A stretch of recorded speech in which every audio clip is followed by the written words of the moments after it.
I know this is gonna sound crazy, but let your haters grow with you.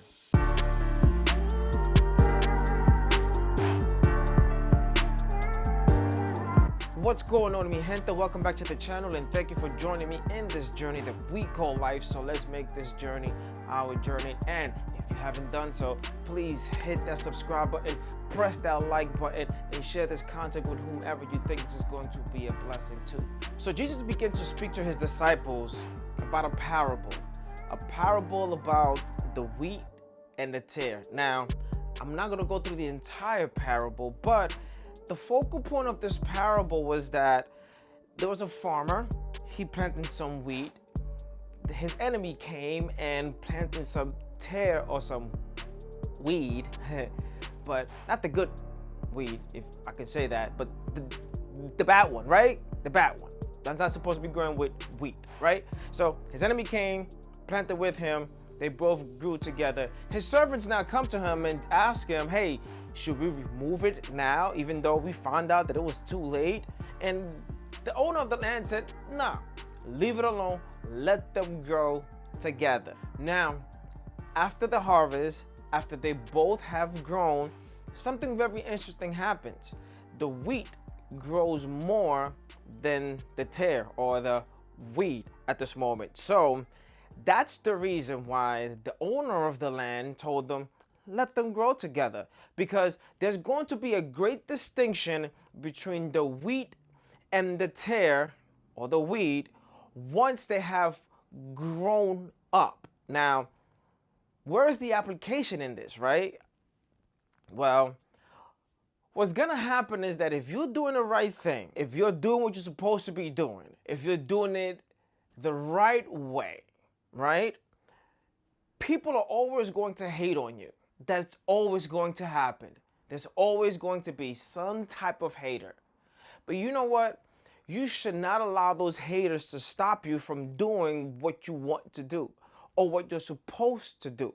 For the simple fact that in due season, in due time, you're going to outgrow your haters. So the beautiful thing about all of this is that when the season comes, when the time comes, people are going to see that your tares, your weed, stayed in the same level and you have outgrown them because you paid them no mind, because you were doing the right things, because you were being productive, because you kept your head in the game and did not allow for the disturbance around you to stop you from reaching your goals. Now, it doesn't end there, because what can you do with wheat? You have to take the wheat and then process it, right?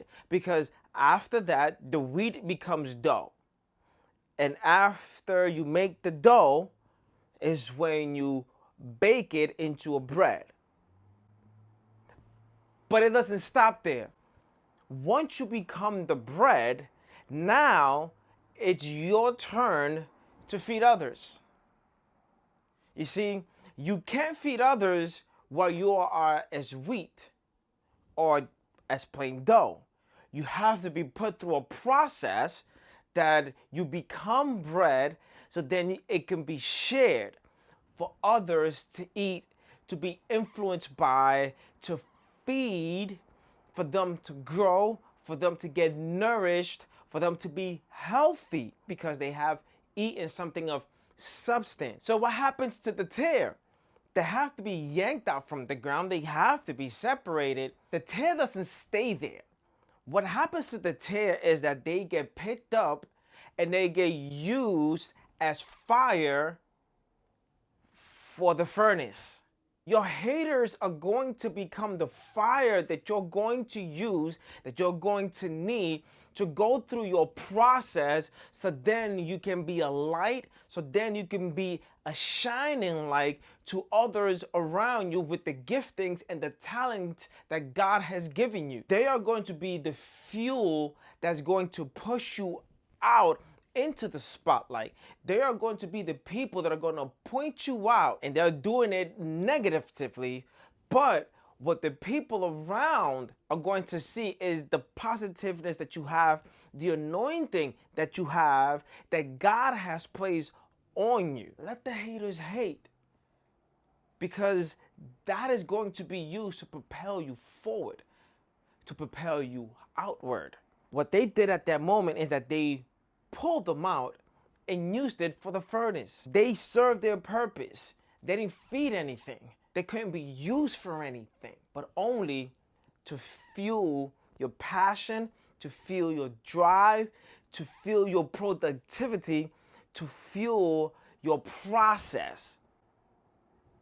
And you are being processed. So let the haters hate, because all they're doing is adding fuel to the furnace that is baking you.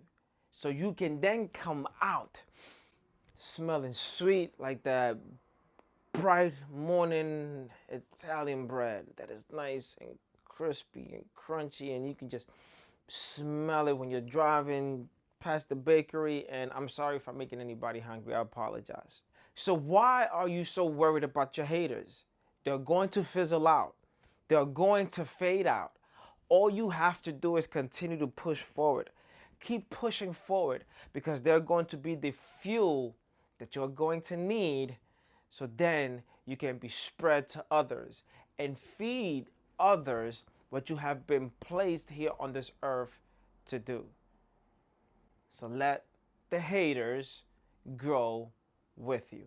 If you have made it this far into the video, I want to thank you so much from the bottom of my heart. And if you haven't done so yet, please hit that subscribe button, press that like button, and share this content with whomever you think this is going to be a blessing to. We are on our way, on our march, on our goal of hitting 1K subscribers. But we cannot get there without your help, without your support. So please hit that subscribe button and share this content with whomever you think this is going to bless, with whomever you think needs to hear this content. So be blessed, be encouraged, and if the sky is the limit, then reach for the stars.